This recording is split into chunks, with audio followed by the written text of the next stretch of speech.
Season 5 of Binge O'Clock Podcast will be discussing The Terror, an AMC show based on the book of the same name. Although The Terror is a fictionalization of real events, the material depicts medical, survival, and supernatural horror, as well as racism, misogyny, gore, and violence. Listener discretion is advised. Hello, friends, and welcome to Binge O'Clock, the podcast where we watch something and we talk about it. I'm Joy Selden, and I've seen almost everything. I'm Danielle Nga, and I've seen almost nothing. I'm Nella, and you can dress me up as a Pagliacci for this carnival because I'm an old man and a fool. I really thought I was going to have light notes for this one. I really thought I was just going to focus on the difference between the show and the book when it came to the carnival scene. I really thought I would be able to get this episode under an hour. And then I started writing about cans and Stephen Goldner. Mm-hmm. And 1,500 words later, I have to ask the question, was Stephen Goldner actually a malignant and shady business owner, or was he just the victim of Victorian anti-Semitism? Ooh. And the worst part is, I don't even know if we're going to get to all of that in the episode, and I don't even know if I have a good answer. But I got notes. Well, I got notes. You don't have to have a good answer in order to ask the question. I mean, I have my own opinions after the research I have done, but boy, was that was a dive I did last night until 2 a.m. I'll tell you what. I love that. I love that. So yeah, thank you. I want everyone to know she did sleep the sleep of the just right after. Like, she did all this research and then went to bed and was literally a rock for like 7 hours. She did not move. Did not awaken. She got good until sleep, friends, right after. But first, we have to do our... Oh, wait, it's not last time on. Our Wikipedia summary. Sure. Yes, our recap courtesy of Wikipedia, with some light editing by me for clarification. We appreciate you for that. Did it say Dr. Good Sir again? I just it needed some zhuzhing. Okay. All right. So this was episode 6, A Mercy. January 1848 finds the ship still trapped in the ice. Now in charge of both Terror and Erebus, Fitzjames plans to abandon the ships and lead the men back to civilization on foot. Blanky advises him to soften the blow of this news. So, Fitzjames organizes a carnival on the ice, reasoning that it will deplete the excess food and drink they will need to carry. Goodsir discerns that the poorly soldered tins of food on the ships are giving the men lead poisoning and attempts to warn the Erebus's surgeon, Dr. Stanley, who replies he has a, quote, plan. After weeks of withdrawal, Crozier recovers in time to visit Fitzjames's carnival and is disturbed by the breakdown in naval discipline. Crozier announces the plan to travel south overland to Fort Resolution, but is interrupted. It's 2 weeks after the events of episode 5, and the officers are having a meeting taking account of their supplies. Yeah, including 200 remaining gallons of lemon juice. Which is, I guess, getting to a point where it can no longer keep you from getting scurvy, ? No, just think about that bottle of lemon juice in the back of your fridge that's been there for like 2 years. Like, you don't want to be using that. And that's in like our modern ways of preserving citric acid at this point. I also like how they specifically mention the amount of dried fruit and are like, haha, because we made that one Christmas cake recipe. Yeah. Lady Jane's Christmas cake recipe. I mean, everyone was happy about it, though. At any rate, after tallying the rations and accounting for the amount of spoiled tinned food they had to throw out, they determined that their point of return is midwinter next year, even if they go on 3/4 rations. So we're not in a good place. No, we are not. So that's where we get, this great scene between Blanky and Fitzjames where he asks, so you mentioned John Ross and Fury Beach. What was that about? And what a good Blanky scene. I also really appreciate that Fitzjames's first thing was like, I read that account and I don't know what you're talking about. And Blanky has this like laugh initially of like, yes, you've read a memoir, right, that he wrote. We're going to have to figure out another thing to do instead. Yeah. Well, so I was trying to kind of fill in the pieces here because, like, maybe I had just forgotten details along the way. But what I'm gathering from this is that in John Ross's memoir, everything that happened at Fury Beach was what? Rainbows and sunshine? Like, went as planned? Full success? I mean, so I can say that, like, in his memoir, you know, there was talk of, like, the hardships. They had been trapped on the ice for 3 years. And they made the desperate attempt to return to Fury Beach, where they believed and were correct in that there was a cache of supplies from a previous Arctic exploration. And they were able to access the supplies and winter on Fury Beach. And they built something they called the Somerset House. And the thing about John Ross was that, again, a deeply unlikable man. For weirdly enough, though, he did appear to respect the Inuit. From what I have read so far, I could be wrong. I could find some more stuff that like counters that. But it does seem that for as much as like he was kind of awful towards the crew, he believed firmly in like the divide between able-bodied seamen and officers. And that reflected in the Somerset House, where he had the officers' quarters that were much nicer, and then they shoved all the men in this like really cold, cramped, awful space and just expected everyone just to get on with it. You know, John Ross was not the kind of guy who brought along a library or a couple of costumes or had the officers put on plays for the amusement of the men. I mean, not to say he was like a eugenics person, but it almost speaks to this weird, like, well, the workers are built different. And this is just, you know, like they can deal with this. You know what I mean? Like that weird dehumanizing of a lower class. It's 100% just, you know, British classism at this point. You know, that's what it is. It's that we're officers and you're not. And the line must never be crossed. There is a line in the ship between us and you. We get better food. I mean, you have pretty good food in the exploration service, all things considered. Especially on the Franklin expedition. But, like, the officers had even better food. You know, they were allowed the privilege of bringing their own personal stores of specialties and actual spices and other things. Like, they were living much better than.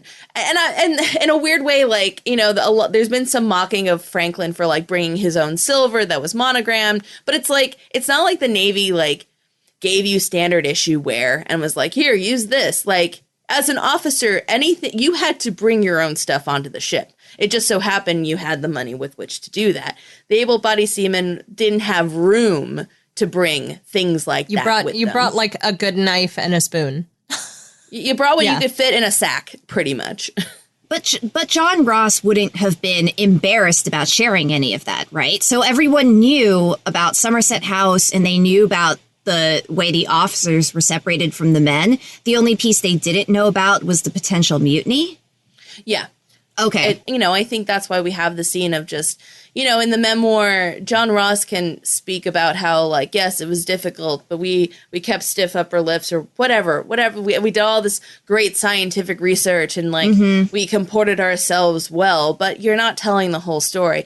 Be it that John Ross knew how bad the circumstances were or not, the memoir does not reveal how massively disliked he was. I mean, it's also that moment of, you know, you don't even have the room to complain as an able-bodied seaman, right? Because you want to still. It's the same thing of like you have a toxic boss, and you can only bring so much to their attention. Otherwise, you might not get rehired back for the next voyage or, you know, whatever it is. Not that many people, like we've already talked about, went on these Arctic expeditions, but it could like hurt you in the long run, or would even anybody listen to you because you're such a lower class? I'm wondering, Nola, if in your reading they actually did the officers and John Ross actually be on top of the sled that the other men were pulling? Do we know if that's true? That's what Blanky said, right? What an interesting question. Let me go, like, put it on index card and get an answer for you. In the Somerset House, like, it was ridiculous, the amount of keeping up standards they expected. When it's like, we've been on the ice for 3 winters. We're starving. We're surviving because local Inuit hunters are helping us out and we found a cache of cans. Like, what are you going on about? Like, I think the biggest thing is, though, mutiny was always a fear, right? That's why, corporal punishment was so important. But there was also an understanding of how it could quickly go completely off the rails if you were perceived as being weak. Because, right, it's any hierarchy that has the higher ups and there's so few of them. What is stopping anyone from killing you and taking over the ship and becoming a pirate? Nothing. Absolutely nothing. Okay, so this is a great scene partly because of Blanky's explanation there, but I also appreciated this scene because yet again Fitzjames continues to win me over because I appreciate that he held on to this one little thing he heard and was like, I need to ask about this at a later date. And then gets Blanky alone and is like, tell me, dude, tell me what really happened, right? So he, I guess, doesn't believe as much in that line as other people do. Granted, Blanky is pretty high up in the rankings. I do think that Fitzjames in the show especially gets depicted as incredibly eager, incredibly well-meaning, but also in a lot of ways incredibly naive. Never having been really in this higher officer position where you don't know what men are like, really, Fitzjames. And when you kind of look at Fitzjames's, acts of heroism before this point, they were very singular. He jumped in the water and saved a man from drowning. When the ship on the Euphrates ran aground, he took the mail and he walked across the desert alone. He was struck by a bullet the size of a cherry stone. Even though in history he captained the Clio and he was a lieutenant on other ships and things like that. The show is running with this idea of Fitzjames is not just even out of his element on the Arctic, but out of his element in a environment where you are the one in charge and everything falls on you, actually. Yeah. Because now Crozier is deep in his detox. Mm-hmm. And you are responsible for both ships and you have no one else to turn to at this point. And Fitzjames seems to take that very seriously. And, he does it in the way that I think a character who in history and in the show would handle that. He can only do so much while he's in charge, right? Like he can't lead any expeditions off into the ice. He can't put himself in danger. He has to be very careful. And so he is flagging everything that could be a possible danger, which is the right thing to do. This thing, what was that thing, Blanky? Let's talk about that because I don't want to mutiny. Let's not mutiny. What if we didn't mutiny? How do I prevent that from happening? And the other thing too that I'm sure is another reason he's winning you over is because he actually listens to Blanky and he devises the carnival. Mm-hmm. Can I just tell you how much I love that Fitzjames, man of action, is also obviously a frustrated ex-theater kid. I know. It's like, I can't do anything. I can't fight the Toonbach by myself. I'm stuck on this boat where I can see our doom around the corner, but we're still in the dead of winter. We don't get first sunlight for another couple of days. Let's have a party. Let's throw a carnival. Something. Let's all get in costume and throw a carnival. Ugh, beautiful. And all inspired by him finding a trunk full of masks and costumes. Good old Sir John. That Sir John would have brought with them. Yeah, amazing. And I couldn't find any record of if Sir John actually brought this because we do know a lot about what Sir John did bring with him. It's not unheard of. In fact, I think I have never met a naval anybody who wasn't a frustrated ex-theater kid. There's something about the Navy that I swear just calls forth all the ex-theater kids and putting on plays, dressing up, at the end of this, I'm going to tell you about the Neptune thing. But Is it like is when it, you cross the like, equator? I wonder if it's just like I have a captive audience now.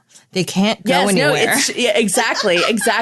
Like, so when Perry in his expedition, like, he writes in the journal about how the officers amused the crew with farces and they would dress up and do stage dressings. And like, so I'm like, you got all the officers, the lieutenants and the people across the line to put on plays and do declamations and things for these able-bodied seamen, many of which were like, you know, not literate. All this USO show stuff, like, I'm into it. I'm into it. Yeah. Also, like, you know, there was drag happening too. 100%. Yes. Finest of naval traditions, drag. Yeah, Especially British drag. James was considering wearing. I know. Look, Oh, that scene. I love that scene so much. The fandom has run with that. Anyway, we're doing it. We're doing a carnival. And then, while all this is happening, while Fitzjames is getting everyone excited about this carnival, we have these, scenes happening as well of Jobson taking care of Crozier. Mm-hmm. Heartbreaking. Absolutely heartbreaking. The Jobson backstory. We've unlocked tragic backstory. We've unlocked Jobson's tragic backstory, and I'm so sad. This beautiful son, my beautiful son, Jobson. So for those of you who haven't watched the show or might have just gotten to it, we find out that Jobson's mother suffered from laudanum addiction because of an injury she sustained from a collapsing bleacher seat at a circus. And he tried to detox her from it to take care of her, right down to the tragic line of, I don't like to hear a woman laugh anymore. Because when she was high on laudanum, she would laugh. It would take her away from all her pain and she would be happy, but it would be bad. But she would forget to feed herself and forget to feed his brothers. Just tragic. There is the implication that his mother did not survive the process. Yeah. Yeah. I mean, that was my understanding too. I mean, really what happens in the show is that Francis asks, right? Because he is curled in bed. He's been like just going through the throes of withdrawal and is just in the depths of it, right? He's not eating. He hasn't been able to get up. He's soiling himself regularly. Like it is no good, right?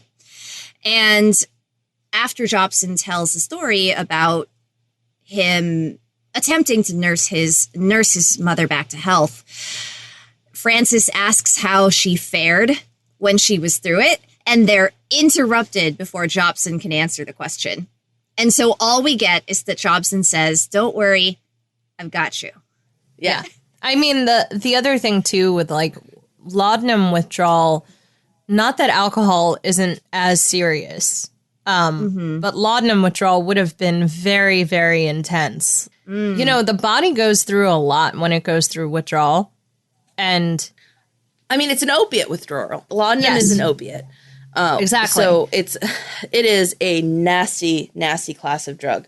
And then like every kind of withdrawal can mess with your blood pressure, your heart rate, the way you're able to breathe, the way you're able to literally bodily function, you know, and all it would have taken was one like really bad bout and she just didn't come out of it, you know.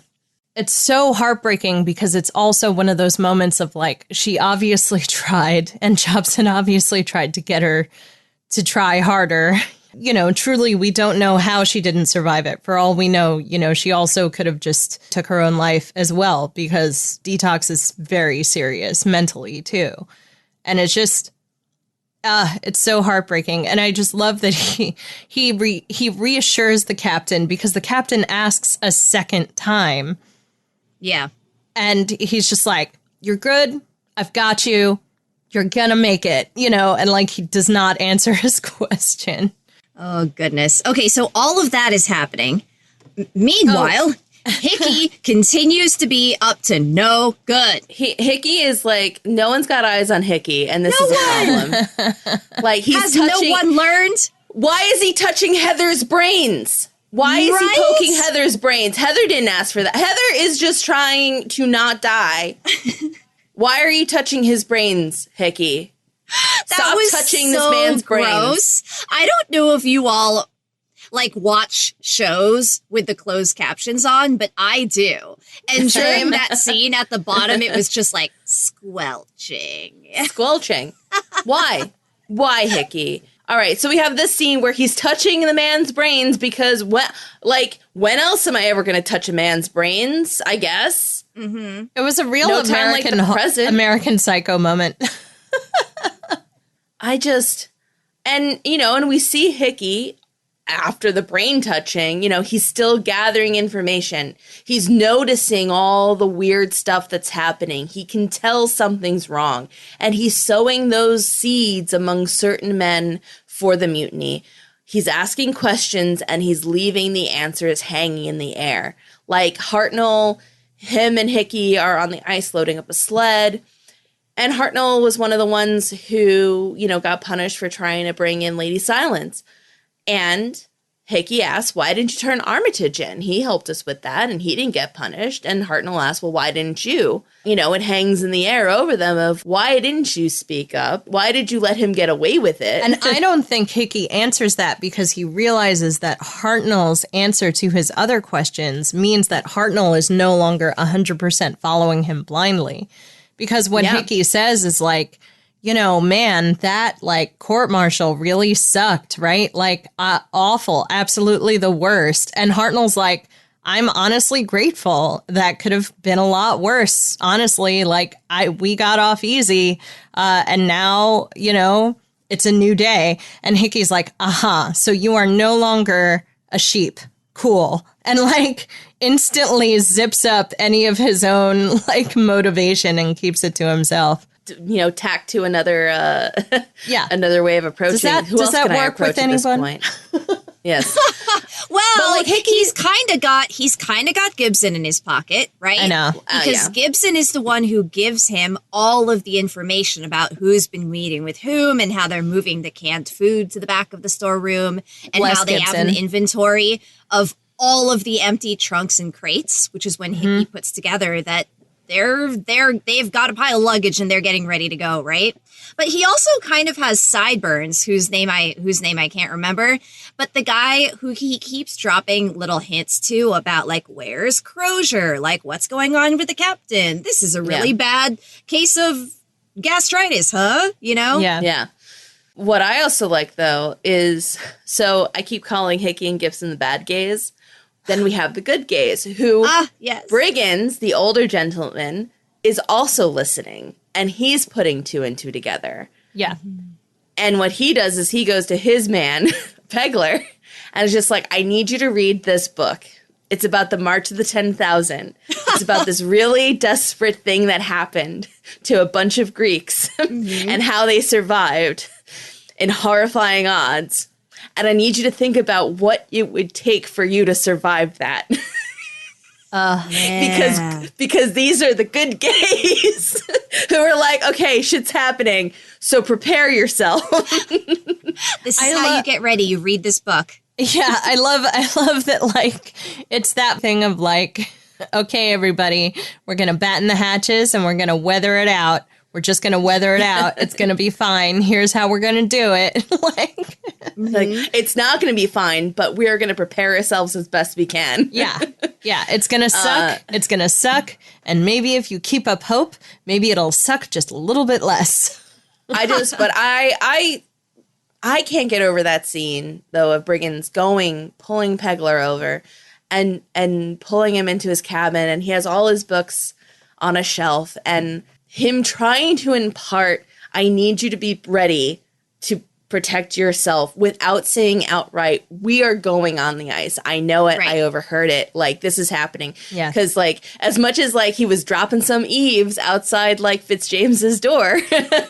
My favorite part about that too is he heard it, but it wasn't that weird rom-com. I overheard something and it's the wrong part of a situation. You know what I mean? He could have also dropped eaves on and this is why the captain has been incapacitated for so long, but it wasn't that.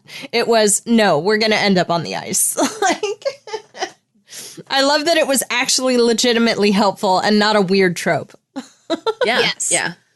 did not result in miscommunication. Like exactly the opposite. Because again, like these are small enclosed spaces. People are on top of each other. That's why the belief in naval discipline is so vital to maintaining this small world within these wooden walls. Because rumors, not even rumors, things you have overheard start getting out of control. Yeah. And people become afraid. People begin to think like, well, it's us versus them. And if you don't get a handle on that as fast as you can and reassure people, perhaps by lying to them, that no, we have a plan, things are under control, like you have to trust us. We have your best interests in mind. If you don't get a handle on that, you will have a mutiny on your hands. Yeah. And, a lot of people always forget how small these ships are. But the other thing that's also happening before Carnival actually happens, I keep saying Carnival as if it's... No, it's Carnival. I keep saying it because in the book they make a big deal about how Perry had a Venetian Carnival on the ice. So in the book they keep referring to it as the second Venetian Carnival. Okay, I'm God. fine with referring to it that way. And I will say in the closed captions, it's spelled like Carnival. And so in my head, I was saying it that way too. Yeah, That's fair. No, I Like completely forgot about that. Yeah. Carnival, but in the closed captions, it's spelled with the ALE. So there you go. So I completely missed that. The other thing that's happening is we start focusing on Dr. Stanley, which is interesting because we didn't think we were focusing on Dr. Stanley, but you find out by the end of the episode how much we really were. Like, Yes. we keep seeing shots. now, having rewatched it, it's just like, oh, we were really focusing on Dr. Stanley this whole time, weren't we, in this episode? Because he's there for the conversation about how much they have left. And, we even get, I think it even cuts to him shortly after. They're assuming we keep this number of men. I think we also see him in that shot. We get, as you were saying, what is Mutton Chop's names? What's his name? Oh, you're thinking of Collins. Yes. Because he's the one who goes to Stan. He's looking for Good Sir. Because Good Sir is the one you want to go to if you actually have a problem. But Good Sir is busy. So he has to talk to Stanley instead.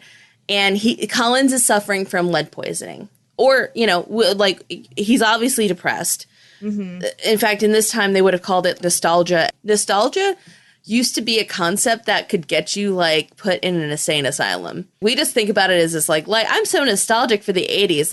In the Victorian era, saying you were nostalgic could really get you messed up. Ooh, it was considered a very bad thing. Yeah. Anyway, so Collins is obviously suffering, though, from lead poisoning. He describes it as his thoughts are flurried. His mind is against him. He's afraid of being alone. You start seeing the tics in his movement that correspond with lead poisoning, which I find, I also find this interesting because we have obvious examples of lead poisoning with Collins and also originally with, I believe, Heather, the person who was singing and couldn't remember the words. Yeah, but and then Fitzjames, too. Fitzjames has clear signs of scurvy. Oh, that's scurvy?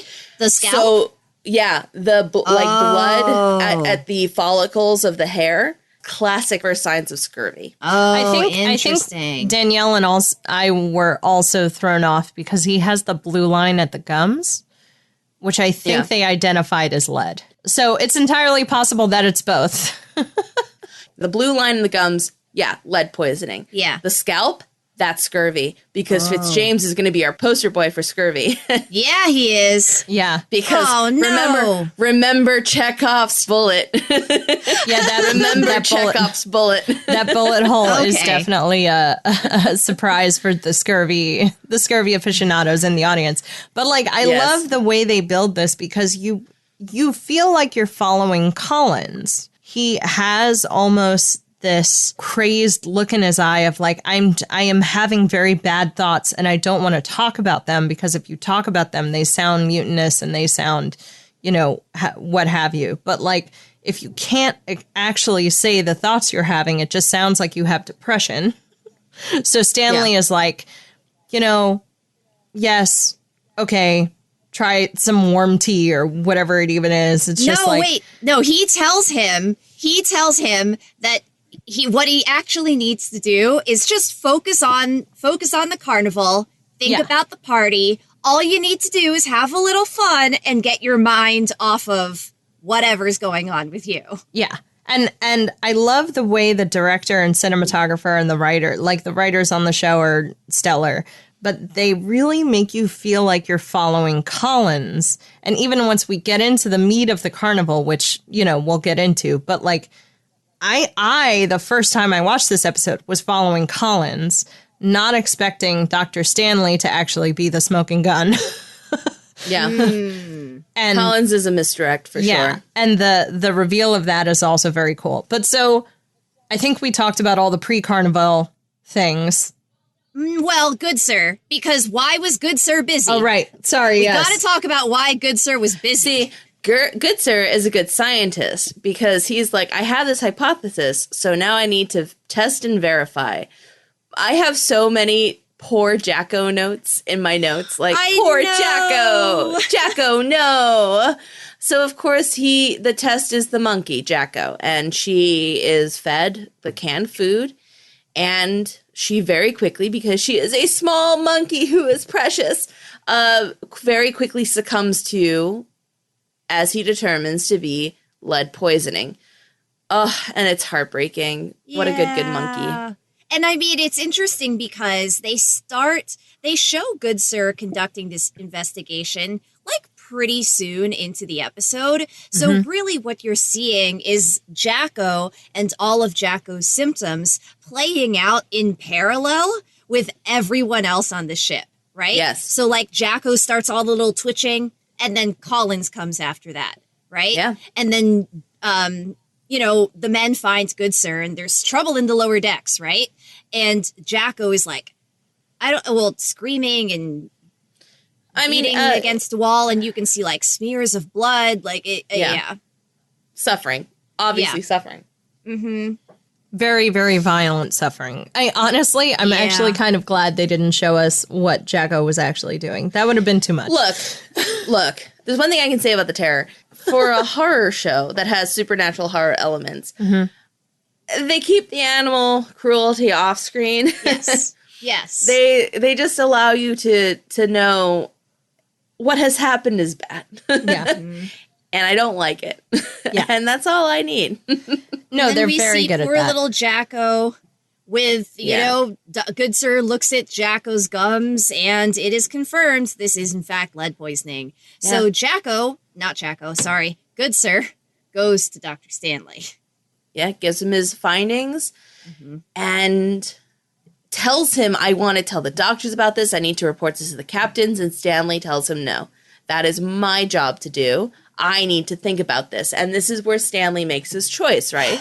Yep. Pulls rank. I'm so mad that this is where Good Sir stood down, right? And I know that he had to. I know that it's a rank thing and he has to stand down. But the thing is, he doesn't. Because at Carnival, he's clearly talking to the doctors. Yeah. And they're looking at the cans and they are concerned. They have concerned faces and Crozier clocks it.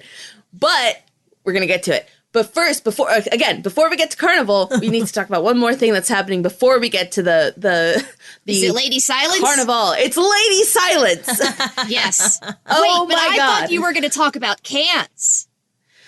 I'm getting to cans. Okay, Lady Silence first. I think I need to talk about Lady Silence and the Carnival and then cans. Okay, cool. Okay. Cool. Yep. Okay. So, Lady Silence. What a good scene that we have. These scenes intercut with everything that's happening on the ships leading up to Carnival, right? So you have her cutting open a seal. Yes, she is obviously doing something, some kind of ritual to try to connect with the Toonbach. She has captured a seal. She is laying out various organs and various pieces of meat in a circle around herself. And she starts singing. And so I'm bad at this. I can't hear it. But according to one fan blog, the song she sings is the same melody that the Toonbach sings at the end of episode 3. Like when the Toonbach is huffing into the igloo and dropping the seal off, that's not actually huffing. It's actually, they claim, slowed down version of her song. Oh. Like the pitch is the same. I cannot hear it. I am bad at that kind of thing. I mean, so am I, but I'll headcanon accept it. You know, that the Toonbach was originally trying to connect with her, and she's finally ready to connect back. Yeah.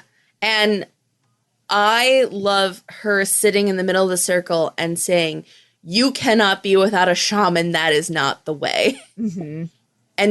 But you can also see, I don't even want to call it fear. Yes, trepidation is exactly it. Because it's not fear, but it's, I got one shot to do this. Mm-hmm. And what if the Toonbach rejects me? What if it doesn't work? What if I am, whatever's going on in her head, there is a personal struggle happening here.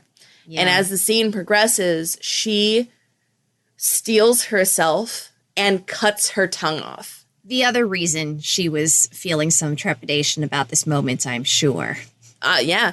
And, in the book, the communion with the Toonbach is that the Toonbach, eats your tongue from your mouth. Mm-hmm. I really love, though, that the show made it instead you have to willingly cut it off yourself and give it to the Toonbach. An extremely conscious choice. Yes. There is, what's funny is in the book, when Crozier has his fever dream about this, about what it is to connect to the Toonbach because he has the second sight. In his fever dream, he sees the Toonbach as a Catholic priest and receiving communion before Vatican II, where you would go up to a gate and you don't put your hands out, you extend your tongue and the priest puts the host on your tongue. But instead of the priest putting the body of Christ on his tongue, the priest leans forward and then, eats his face pretty much. And that's the vision he has in the book, which I really appreciate as a Catholic. I'm like, that's some good horror. Well done. Oh, yeah. Oh, that's some good Catholic horror there. That's very frightening. I was just going to say, very Catholic horror. Well done. No notes. I do like the change. The other thing, and I think I've said this before, just real quick before we move on to cans and whatnot. I really like that we as the audience barely know what's going on for the Inuktitut people. We barely know what's happening. We can infer. We can maybe we don't get a translation of the song. We don't get closed practice is closed practice.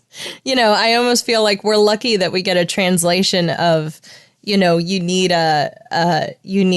can't be without a shaman for this long, Well, I think because it allows for the mystery of what is the relationship of the Toonbach to the native people. Mm-hmm. Yeah. And I think as we get further in the show, what I like about what the show does is that it leaves you with the question of, but is the Toonbach actually something? I mean, it's something to fear. It's something to respect. But is it a monster? The book it is clearly a monster. It is there's no question. Vengeance spirit created by a goddess that has been haunting and hunting man until the native people were just like, we figured out how to connect to it. We figured out how to bargain with it. And you messed that up. Yep. In this, we don't get that. In this, we get the sense that the Toonbach is a kind of spirit that has a deep connection to the native people. And we don't know what that connection is. Yeah. But we done stepped in it. No, but that's specifically what I like about it. I like that we have no idea. We have no idea. Yeah. We don't, I don't have a clear idea about anything this creature is doing. I don't know its motivations. I don't know anything about it. I don't think it's just a monster, because if it was just a monster, it would have attacked the ship a lot more. It would be, attacking the people so much more. You go 2 weeks without attacks and it's like, nice. The more I rewatch the show, the more I'm like, the Toonbach is like a giant cat who just is playing with this weird, annoying fly in your house. Uh-huh. Yeah.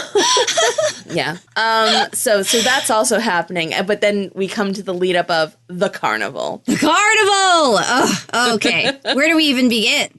I mean, it's just this bacchanal of dudes being dudes on the ice and just trying to have as much fun as possible. And like, I don't know, man. I'm not being a dude. I always put a big question mark for these things. I'm like, I guess that looks like fun. Good job. I think I want to discuss how the book version is, because I'm struggling with which is better, the book version or the show version. Okay. Because I think the book version is better horror. In the book, Fitzjames is the one who's like really certain they're going to abandon the ships. So he's throwing all the supplies at this, all the sails, all the rigging. We're not going to need it. We're not taking the ships with us. Crozier, who has not gone through his trying to get sober, but he is checked out of whatever the hell is going on in the Eberus. Like, he is still convinced that they might still be able to sail out, weirdly enough. That is weird. Yeah, right? It's kind of weird. Tell me you're too drunk to function without telling me you're too drunk to function. Yeah. Fitzjames is more clearly suffering from lead poisoning in the book at this point. Okay, not scurvy? Not in the book, it's clearly lead poisoning. He's very distracted. He's like, it's almost like he's not really there. Yeah. You know, it's very weird vibes. Interesting. Also, there's this weird supernatural vibe over everything because no one really knows where all the costumes came from. Blanky sees the costumes and he's like, where did those even come from? And no one really has a good answer. And then also, instead of it being weird. Like, we're going to sell, really what it's implying is that this is a weird trap. Yeah. That the Tumbok has woven into the minds of the men on the ice. Yeah, it's the best I can describe it. It is otherworldly. Yeah, it is. It is like like a spell has been cast over them, and they are being like led into the slaughter, literally. And also, that's the other big change as well. It is not Stanley who ruins everything. It is a Tumbok attack. I'm getting there because again, like it is. There's layers to what happens in the book. So so much. So again, a lot of big supernatural things. Like it is New Year's Eve when this happens. So this isn't even celebrating first light. This is celebrating New Year's Eve. So they're not expecting the sunlight to show up.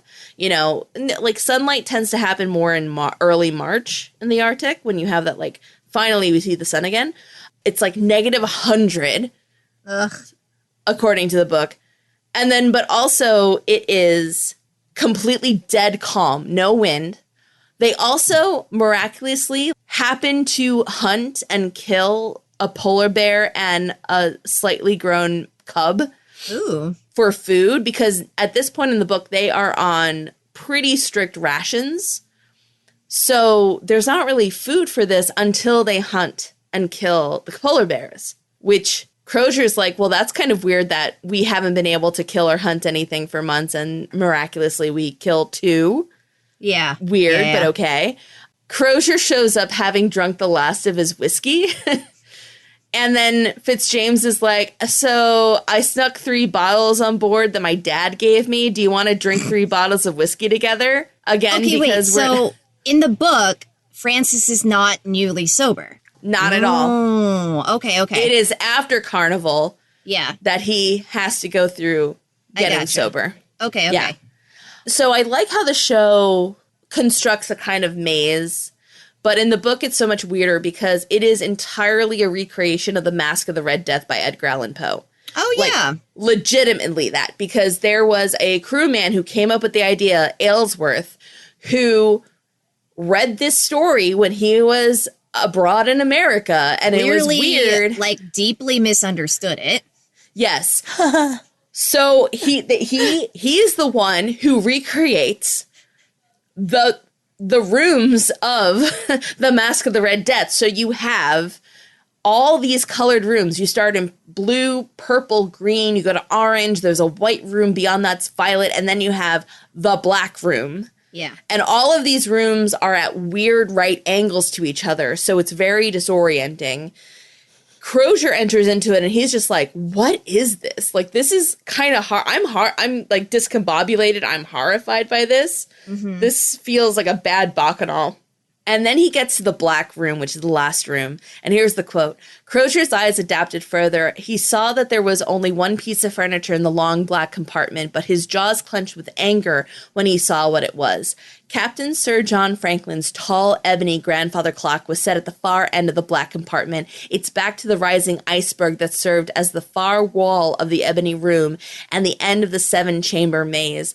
Crozier could hear the heavy ticking of the thing, and above the ticking clock, extruding from the ice like something struggling to gain its freedom from the iceberg, was the white furred head and ivory yellow teeth of a monster, which is the skin of one of the dead polar bears they hunted. They have recreated the death room, but they made it a mockery of the Toonbach. With the dead polar bear head. And what they also describe is the way they make the room black is they rub the coal soot into the ice itself. So you feel like you're stepping into a void. Yeah. Ooh, Yeah. Okay. All right. Deeply discombobulated by that, Crozier steps out. They gorge themselves on the polar bear meat. They have a rousing sing-along to Rule Britannia. But then a procession happens that actually shocks both Crozier and Fitzjames. Fitzjames is like, I did not know this was happening. It turns out that then Hickey and his boyfriend in the book, Munson, and Ainsworth, who was the one who put together the whole maze and based it on the Mask of the Red Death, they concoct a procession of a headless Sir John Franklin, and they stitch the two polar bear skins together to make a monstrous Toonbach. Ridiculous. And Hickey Why? and Munson are the ones like in the Toonbach, like pretending to be the Toonbach. Yep. And Aylesworth is the one as a headless Sir John holding his head under his arm. Here's the quote. Crozier knew that he had to stop this travesty of a lampoon. No naval discipline could tolerate a farce in which the death of the expedition's former commander became a source of humor. Yeah. So he's trying to shut this down, but like it's moving into the black room, and he's like, in there, once everyone's in there, I'm going to stop it. I'm going to stop it as soon as I can. Except he muscles his way into the black room where everyone else has sort of muscled their way in, still singing Rule Britannia. Oh my God. And then the quote is, Crozier saw that there was a second large white shape in the room. Uh-oh. It also times. stood on its hind legs. It was further back in the darkness than Menson and Hickey's bear-like white glow, and it was much larger and taller, and it's the Toonbach, and the Toonbach proceeds to nosh on Nen as it chases them back through the maze of the 7 chambers. And in the panic, men are trying to cut their way out of the canvas, but they knock down the torches that are on the outside, lighting the rooms from the outside, and those fall into the canvas, and everything goes up in flame. Yeah. And it gets so hot that the men who do survive have to take off some of their clothes because it's too hot for the winter garb they're wearing. The fire is that strong against the ice. You know, okay, hold on. Before we get into which we like better, should we describe what happens in the show very quickly? Yeah. Let's Okay. go in. So, like, in the show, the setup of the room is different. The vibe of the room is different. We've deleted the red mask of death, right? There is a Yes. maze upon entry. yeah, which and is like interesting. there are differently decorated rooms. They've drawn murals and panels on the canvas. There's one room that is like a Roman racetrack, right? Yep. And that's where we have Fitzjames running around like Having he's a dressed like ball. a Roman, they're having themselves like a horse race pretty much Now, in the center area. Crozier is a bit strange in this scene because he is almost like Scrooge-like, right? As Yes. if just like a ghoul going from room to room and watching what's happening. I think this is where the show struggles with the difference. Yeah. Because they want Crozier to have that something's not right, something's Yeah. wrong. But the Toonbach's not here. No. It's never the Toonbach that shows up. And the best I can give the show is that, when you invite your friend that you haven't seen in a while to like a rager you're having, Yeah. and then your friend's like, "Oh, I've been sober for 2 weeks." And then you like feel white as a sheet because you're just like, I'm an asshole who invited you to a party with a lot of drinking and a lot of partying, and like this must be really weird for you. I feel weird having invited you without thinking about what it must mean to you to be here. Right. Again, Crozier's been in like I a fever guess, state. He's been sick. I hear what you're saying, and I agree. I think that that's a charitable way to look at this, because no one there has seen him in who knows how long, right? They didn't invite him to this thing. They thought that he would stay in his room, right? So they haven't invited their friend who is going through withdrawal. Their friend who's going through withdrawal has crashed their party. Yeah. And meanwhile, Blanky's there drinking from his fake leg. Oh my gosh, I love that. Like I a love boss. That. Like whom I want to be should I lose my leg. Like he actually gets up and like gives Francis a hug, but the majority of people who are seeing Crozier are like, what is he doing here? Fitzjames included, right? So no, I feel like Fitzjames stops short in front of him and is just like, this is not That's exactly what I wanted you to see. You're not supposed to be here right now, because he wasn't supposed to be there. Okay. Can I just say, though, I crack up every time we get to like, and then Crozier sees two guys in a hot tub. Yeah. And that's like the weird thing. And I'm just like, don't tell Irving. He'll break out the watercolors. Like, seriously. And then the way that the show paints it is that as Francis is going around, he gets more and more upset about how truly degenerate, quotes on that, right? How degenerate this party is, and starts like being a real party pooper. He's like, all right, shut it down. Like, Fitzjames comes over and is like, wait, we're only doing this because I'm getting the men ready for the walk. We're not going to be able to carry all of this. And we want to give him one last hurrah before we go. And so Francis is like, okay, he kind of gets it, but he still shuts down the party so that he can gather everyone in front of him and tell them the plan.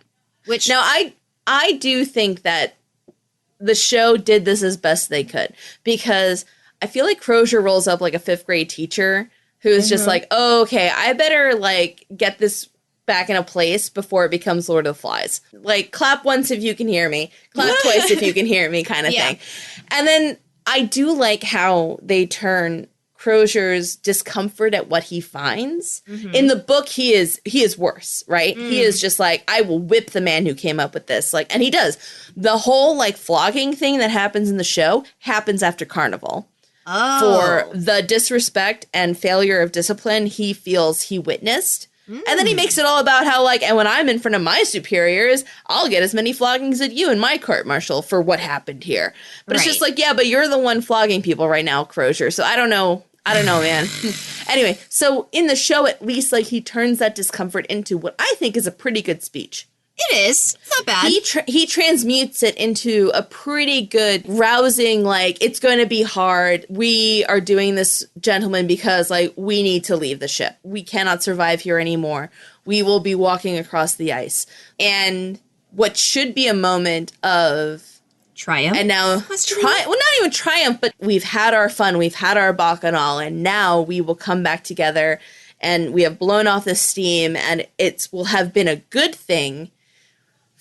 King Stanley ruins everything. Well, the best part is, it's like the speech is interrupted by almost three things simultaneously. Yes. One of them is Lady Silence, who's dripping blood from having cut her tongue out walking into the room.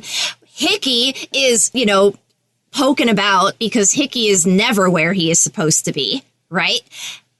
And Stanley is, during this speech, like, opening up taps and just spreading oil everywhere.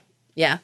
And Stanley, thank you, Stanley, for making it very clear that you've done this, pours oil over himself and sets himself on fire. Mm-hmm. Yeah. Although I do like that Crozier clocks it and is just like, stop that man. Stop that man. Yeah. Stop it. Now, because he spread the oil out in like this giant circle, And everyone is gathered in the center of the tent. Effectively, everyone gets trapped in the tent. And so the horror of the scene is everyone is stuck inside. The only person outside is Hickey, because again, Hickey is never where he's supposed to be. The people inside can't get out. They're trying to use an oar to like lever the tent open. Meanwhile, the fire is like getting closer and closer and like picking off people on the ends. Even better than that, you have the group split up into two sides. They set the tent up against the iceberg. Yeah. So the back wall is the ice, and all the maze before that was off in the open field of the ice before that. So run towards the ice. That's where the least amount of canvas is, and they can't quite get between the canvas pole that has been like dug into the ice and the ice itself.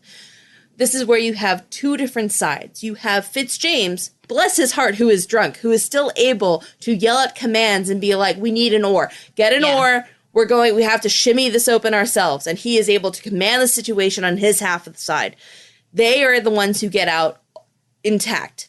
The other side, you have Dr. McDonald crushed against the canvas, struggling to open a penknife, trying to get purchase of it, and he can't because he is so crushed because the panic on the other side is so extreme. And that is the side where Hickey is on the other side, and Hickey is yelling, get back from the canvas, I'm going to cut it. Now, here's the thing about Hickey in this scene.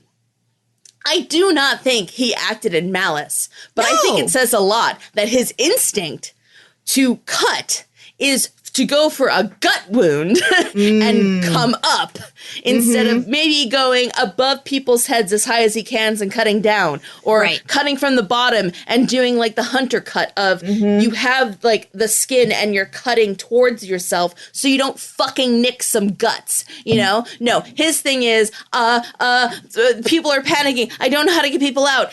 No one's listening. I'm going to stab somebody. Yep. And that's very telling. Doctor! And he kills McDonald, and I'm angry. Okay. So the men, most of the men who weren't already burnt to a crisp or what have you, or stabbed by Hickey, get out. So which do we like better? I like the show one better. Oh, why is that?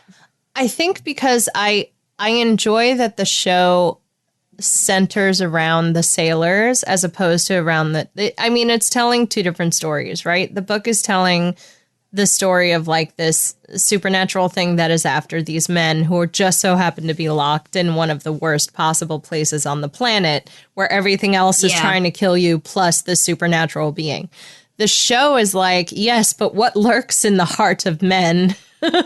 You know, not even what lurks in the heart of men. It's just like you put yourself in the situation. And even though there's a tombug out there that is trying to kill you, you've managed to kill yourselves quite well, actually. But like you also that men are fallible and men have this idea that they can play God and men have this idea like it's all about the men and how terrible some men are. Stanley being like, we do not have enough food for all of you. I'm going to kill as many of you as I possibly can because we don't have enough food and our food's going to kill us. Because this is a good death. You will have partied and then you will die and you're welcome. Like, I don't even think that's Stanley's like mindset. I think Stanley's like, well, our food's going to kill us anyway, so we might as well all die here. I mean, I think he was trying to decide how to delete people as early as possible because the entire show has shown us he's a pragmatist. He's like the shortest possible A to B person. And I think he was trying to take out everyone. I really do think he was trying to kill everyone. No, 100%. Like, take out as many people as possible because you know what? Because, again, the show title, this is a mercy. Yeah. Yeah. Compared to what awaits us, the food that will kill us, the way lead poisoning will kill us all, this is a mercy. I mean, and again, the Toonbach that will kill us, the atmosphere of where we are that will kill us, the walk that will kill us, the mutinies that will kill us. Like, it's, you are in a hostile environment. So this is supposed to be him just giving up and deciding to take everyone with him? Yeah. Yeah. And he has that picture of his daughter and he's thinking back to the life he had and he is the pragmatist saying, no, death is better than you know what? I have accepted my fate, and instead of just accepting his fate and just taking himself out, he's like, I'm a doctor. I can make this call for everyone else. And he is playing I guess God. so. Like, I feel like maybe I wasn't reading through the lines well enough or focusing on him closely, but maybe it would be different if I went back and rewatched. But this truly came out of left field. For me, the first time I watched it, I just thought he was having the same thoughts that Collins was having, and he just didn't voice it. And it was just like, yeah, actually, I think it would be better if everyone died. You know what? That's probably a better idea. And the pragmatist just went, yep, we're going to do that. Like, it didn't even occur to me that it was like, yes, the cans will kill us. It's like, no, you know what? The carnival's a good way to go out. It's a good way to go out. That's exactly like it read to me as some kind of mania brought on by the lead poisoning rather than him giving up and deciding to take everyone else down with him. See, but to me, I don't know. It's Good Sir comes to him and tells him about the cans. And to me, I read that as, and then Stanley thinks about it and he's like, we're anyway. Yeah. Interesting. I didn't read it that way. It's just like he hasn't been that character for this whole show. I can kind of see the pragmatist side, but then I would think that what he would do is like poison 2/3 of the men so that 1/3 can survive. You know, like that's what a pragmatist would do. Like I think he was planning this when he has that conversation with Collins. That's exactly the conversation of like, enjoy the carnival. You should just enjoy the carnival. Don't worry about it. Enjoy the carnival. I don't feel that way, but that's really interesting. Yeah, no, like I had that thought instantly. I was like, he is already lead poisoned. Like it's already in his brain. He's just not the kind of person who talks about it because why would he talk about his feelings? Like it's so like they set all of this up that they are all suffering this just at different stages. And I was just like, so he's sick. He's like, I mean, like, of course, he's obviously sick because he planned this whole thing and he was trying to kill people. That's not what I'm talking about. I'm talking about, like, he had those intrusive thoughts and developed a plan.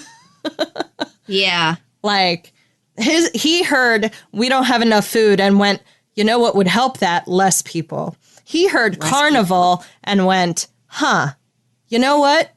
Go out on a high note. He heard the cans are killing us and he went, doesn't matter anyway. I'm not going to tell the officers. We're going to party tonight and then everyone will be dead. Like, it was it's so complicated to me because, again, the first time I watched it, I wasn't even looking at him. I was looking at Collins going, Collins is going to do something. Collins is going to do something and it's going to be awful. And then it's like, and this is why I like the show better because it's like, and it comes from the person you weren't paying attention to was the real danger. I agree. Yeah, it's complicated. It's more complicated than the monster we were waiting for comes back and gets a bunch of us. Right.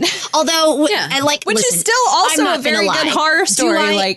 I was going to say, like, do I want to see the Toonbach chasing them through a maze? Absolutely. I mean, of course I want to see that. Am I here for, like, we're in, like, completely dark room with an ebony grandfather clock that someone put the head of a bear on top of, and then it's like Hickey and another man in, like, a mockery of the Toonbach are dancing around the room, and then all of a sudden from the darkness comes a bigger Toonbach. I know.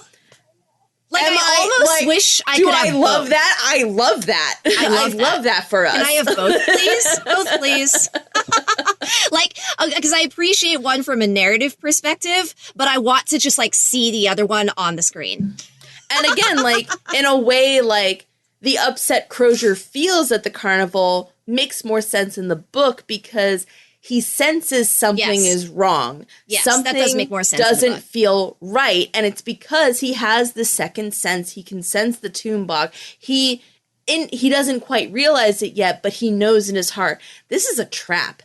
The Toonbach has baited us. It has gotten into our heads, and it has made us do this thing because it wants us to feel the most amount of fear before we die, and this is the greatest way for it to do it. Whereas in the show, they still try to hold on to this, like, Crozier kind of coming in and being weird about things. Mm-hmm.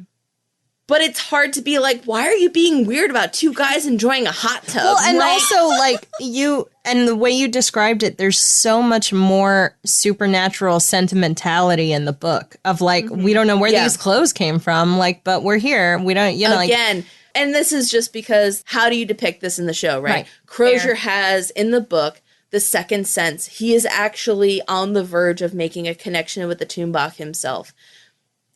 And the reason, spoilers, he is the only survivor at the end is because Lady Silence saves his life because he can actually have a connection to the Toonbach, unlike all the other white men. Yeah. No, I'm really glad that we don't necessarily have any of that so far. I don't want to spoil it for Danielle, just in case. I don't know. Maybe it happens. Maybe it doesn't. But, like, I'm really glad, like, we don't have this. And you, too, are special. Like, it's like you have that, your Catholic Irish grandmother was like, you have the second sight, Francis. Come to Catholic church with me once, Francis. And then have your tongue bitten out by the priest. But what a good image. And I'm almost sad that we don't have that in the show. I'm almost sad about it. But it's what a good horror image. Like, can I tell you the visceral, like, oh, that's good. I felt when I read it in the book. I was just like, oh, Dan Simon gets it. He got it. He did it. He nailed this one. That's some good Catholic horror. Well done. But like a bunch of sailors die. I don't even think we have a final number by the time everything's over. But what we do definitely know is that we lose all the doctors. We lose all the doctors except for Good Sir, who's not really a doctor. Well, Good Sir gets a promotion by sort of. Yeah, and we end on they're pulling out the remains in the show. We end on them pulling out the remains, and we have that brief sunlight because it's the first sunlight of the year, and then the sunlight fades because it's only there for so long this early in the season. And we've lost all the doctors. Good Sir is the only one with any medical knowledge at this point, and Briggins volunteers to help him and to learn what he can, and that's where we end. Yeah. Yep. Well, here's the good news. Now Good Sir can just tell the officers what's going on. So true. He doesn't have to wait for anything. I guess. I mean, poor Fitzjames is like in pieces because this whole party was his idea, right? And so he's out there like laying out the dead and tallying them. And I guess Crozier's just like, you need to go inside. You need to warm up a little bit. And because Fitzjames, again, man of action, like he cannot walk away from what has happened. This was his idea. He put this in action, and now all these men are dead in his mind because of him. Yeah. Well, here we are at the at this minute mark. Shall I try to very quickly go into the case against Stephen Goldner? I mean, that could be your one more thing. One more thing. No, I have more than one more thing. I have like 3 one more things. All right, let me do the really short one more things really quickly. Okay. One, when Briggins was talking about like the March of the 10,000, that's what the movie, the 1979 movie, The Warriors, was based on. Really? Yeah. So and also, guess what, listeners? I've seen that one. I haven't seen that one. You got one up over me, Danielle. I've never seen The Warriors. I've seen that obviously, we should probably watch The Warriors as a tie-in to The Terror. Add it to the list. And so my other one more thing is there's only one part of it out so far, but I have been reading this really great graphic novel adaptation of The Worst Journey in the World, which is an autobiography of a man who was in the Terra Nova expedition where Scott raced Edmundson to the South Pole, and Scott died for it. and it's this really like kind of tragic, like Arctic exploration, or really, but Arctic, I mean Antarctic. But the art is really fun. I've been following this artist for a very long time. Her name is Sarah. Yeah, it's beautiful, Arias. Beautiful work. And I adore her depiction of the Neptune ritual that happens when you cross the equator, where some officers hop into like a lifeboat and then swim off a little bit, and then they come upon your ship dressed as Neptune and Neptune's queen to greet you at the equator. And then all the polywogs who have never crossed the equator before have to line up. And there's this whole thing of like, you have to like cover them in pitch and then shave them with a wooden razor and then dump them. So in the book, it's so cute. Because it's also kind of like, this is a lot. Why do we do this? Then they shave them with a wooden razor, and then they dump them into like a bath, and then the white bears attack. And it's like all these like people dressed up and like doing all this silliness, right? All Navy people are actually frustrated theater kids. Yeah, like, and you know what? When you're inside. stuck on a ship together, sometimes you have to make your own fun. Yes. Now that I said that, I'm going to make it very quickly. The British Admiralty versus Stephen Goldner, my case. I have read enough 19th century apocalyptic fiction to ask, was he a clear villain, or was this Victorian anti-Semitism, or was he just a legitimately bad provider of foodstuffs? Because the first thing you find when you're looking up Stephen Goldner is the description of that he was described as a Hungarian Jew by birth, though not by profession. And I'm like, what was the profession? Right. What are you not saying? And Like, it's probably he mean? wasn't a banker. You know, it's like it's gross. It's gross. It's like some really gross Victorian stuff. Is it weird that I was like, he just canned pig one time and they were like, wait a minute. So how was the canning supposed to work, right? He bought the rights for this improved method of sealing cooked meat into airtight canisters. It was based on the Fassier system. It was patented in France. And then 2 years later, he was granted a British patent for the addition of adding calcium chloride or sodium nitrate to the water while you're canning to artificially raise the temperature of the water baths. So in theory, it was to increase the cooking time to make a faster, more scientific, more chemical cooking process. Make his turnaround time faster, right, on paper. And, like, the process of how this worked, like, they would separate the fat from the meat, they would put in the cans, and it's amazing the process they came up with for canning this meat. Then after they cooked the meat, which they felt was the appropriate time for cooking, they were supposed to put the cans off to a room for about 3 weeks to make sure the cans didn't blow. Because if the cans blew, they weren't sealed right, they weren't safe to eat, you would throw them out, and then you would only send the cans that maintained the seal. He was the provider of cans for the British Navy until about 1852. This was a big part of all the expeditions that went off searching for the Franklin expedition were fed by Goldner. And they all came back complaining about the cans. The cans were bad. The cans were putrid. They were rotten. Something's wrong with the supplier. Now, Goldner had gotten the job from the Navy for being the cheapest provider, promising the most food at the fastest turnaround. Gee, I wonder what could go wrong. Seriously.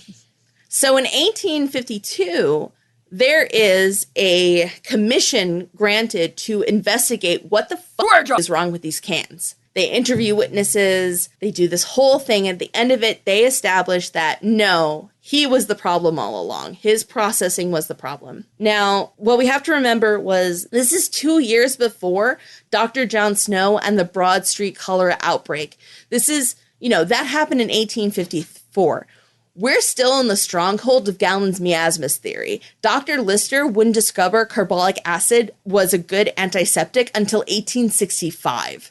Doctors were not washing their hands with soap. We are so far away from Upton Sinclair's The Jungle, you have no idea. Seriously. We are so far away from it.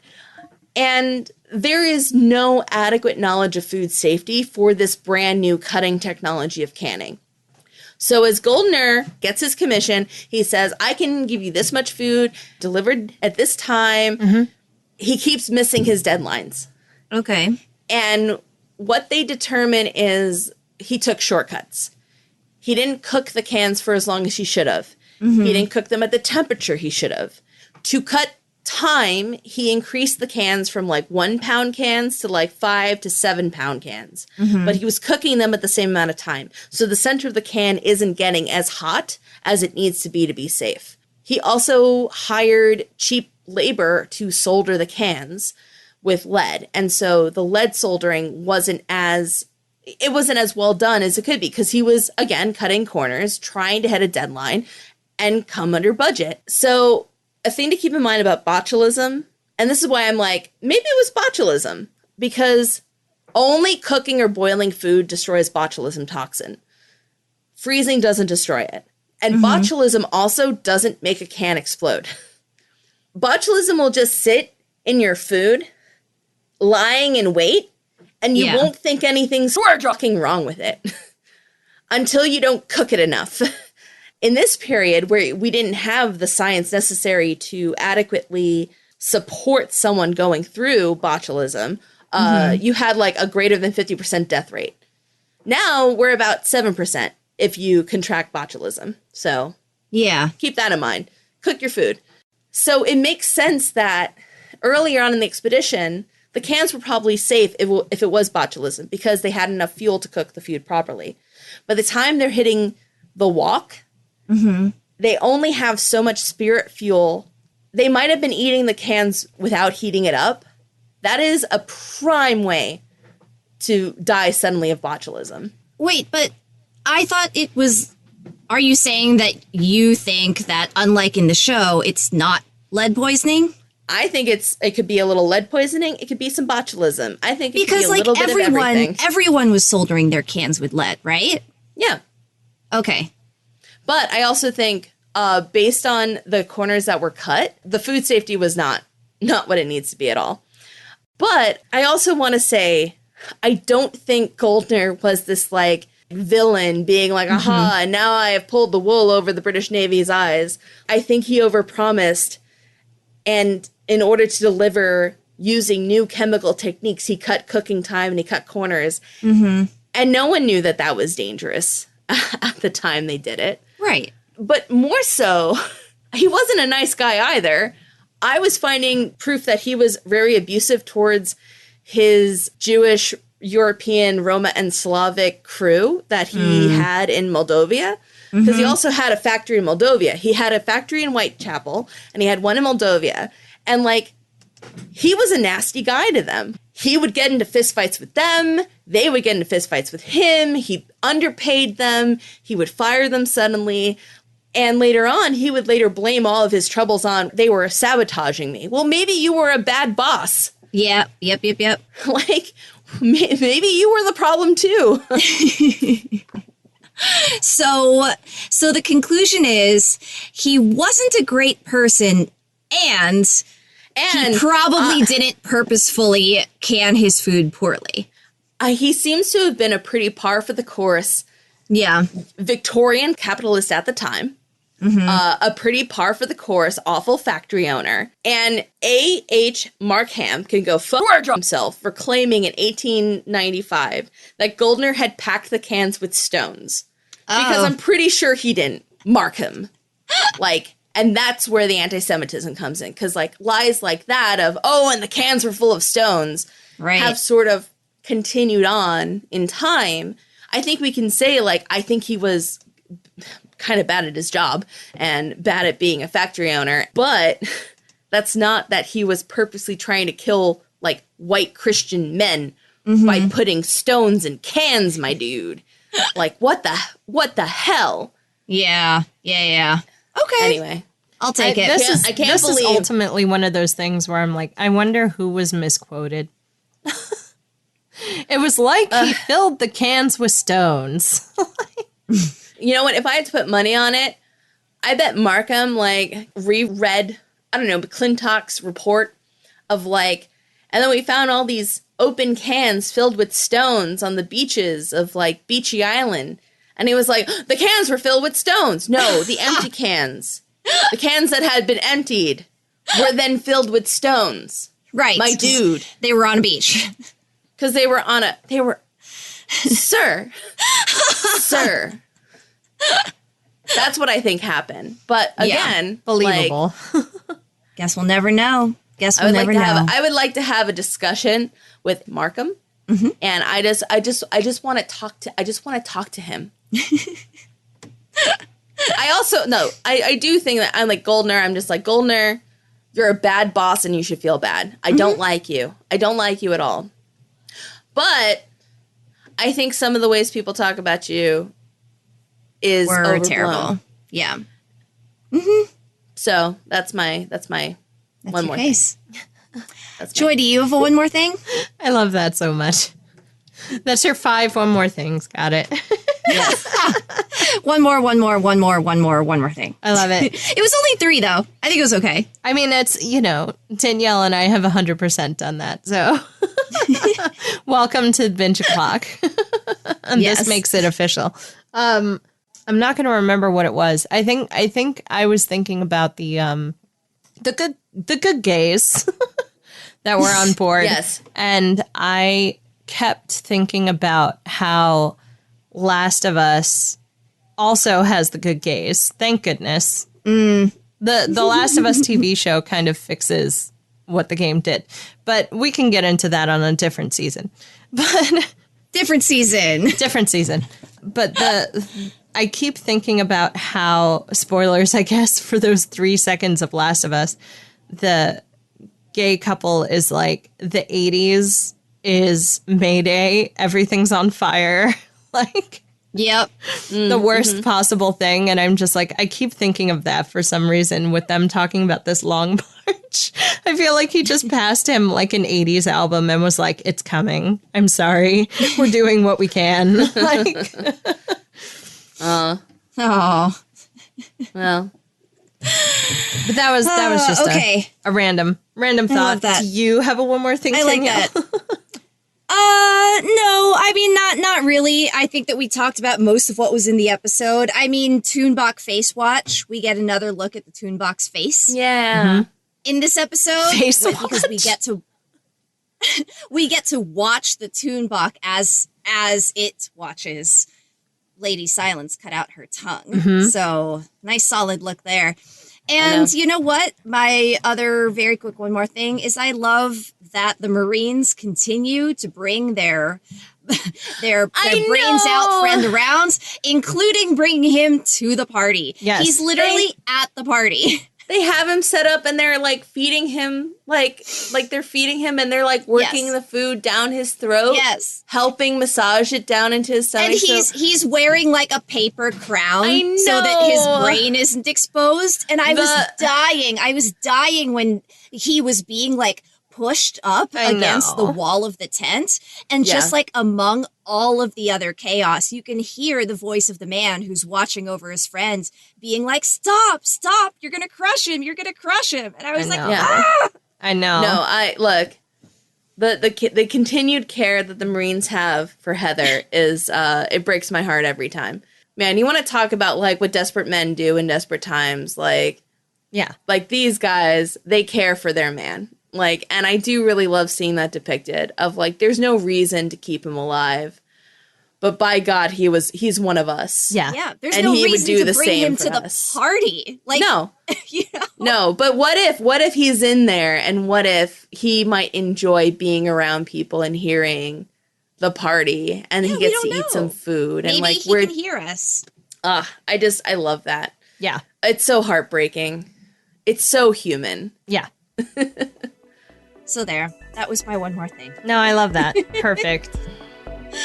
Okay, friends. So with that, we would love to hear from you. Please check us out at Binge O'Clock Pod on Twitter and Facebook, where you can answer the question, what costume would you wear if you were partying until sunrise? You can also email us at bingeoclockpod@gmail.com. And don't forget, we have a Patreon. Find us at patreon.com/BachPod. That's right. And tell your friends, tell your family, tell your loved ones, tell the live lobsters in your life about Binge O'Clock, and we will see you next time.